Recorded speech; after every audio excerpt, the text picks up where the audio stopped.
Engineered in Centennial, Colorado, ULA's Atlas V rocket is built in Decatur, Alabama, and launched from Cape Canaveral, Florida. Once the rocket is manufactured, it travels to Cape Canaveral on ULA's cargo ship, known as Rocket Ship. After arriving in Florida, ULA's launch operations team begins assembling the rocket.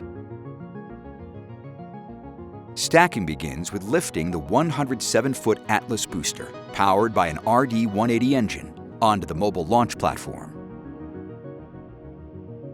5 solid rocket boosters are attached to the sides of the first stage for additional thrust at liftoff. ULA's ultra-thin stainless steel Centaur upper stage, powered by an RL-10 engine, is then lifted into position. Lastly, the payload fairing, containing the spacecraft, is lifted and mated to the Atlas V rocket. Once assembled, the countdown begins with moving the rocket from the vertical integration facility to the launch pad.